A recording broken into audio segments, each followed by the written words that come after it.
Hi, and welcome back to Storytime with Melissa. Today I will be reading part 3 of The Goblin Adventures. To summarize from last week, boy meets girl, there's chemistry. They go to watch the sunset is beautiful, and then there is a frightful goblin. And now I continue with part 3. "It's a goblin!" cried Matt, and courageously put himself between the goblin and its target, which was Samantha. Shrieking, the goblin viciously clubbed Matt over the head. Bleeding profusely, he stumbled into Samantha's arms, trying to protect her despite his gaping cranial wound.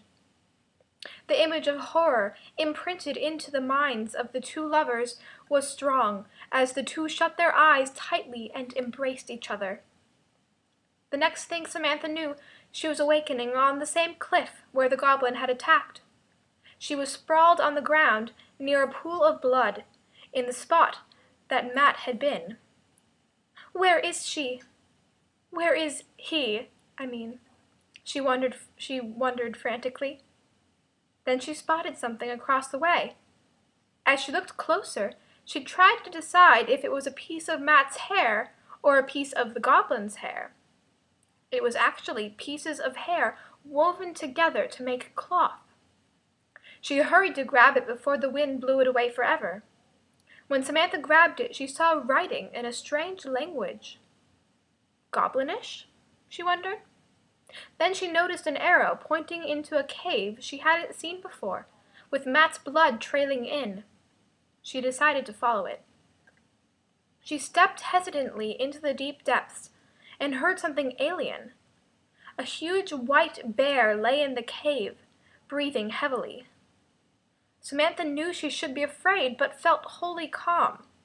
In the light streaming in from the rising sun, she saw glistening droplets adorning the great bear's cheeks.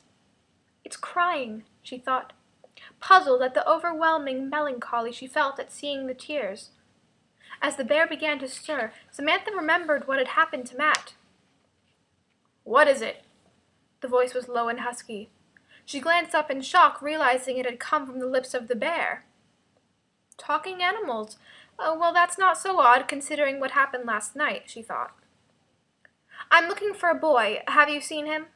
She described his appearance briefly, an urgent sense of hope pulsing inside her. "You might say that," the bear said, his voice reeking of cynicism and disappointment. "That's no answer," Samantha stubbornly proclaimed, and started searching every corner of the cave for Matt.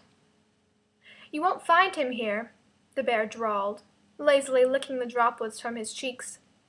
He lumbered to his feet and yawned hugely, baring his white teeth and purple tongue.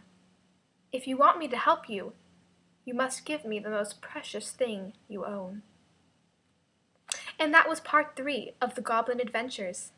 I'll see you next week for the final conclusion, part 4 of The Goblin Adventures. See ya!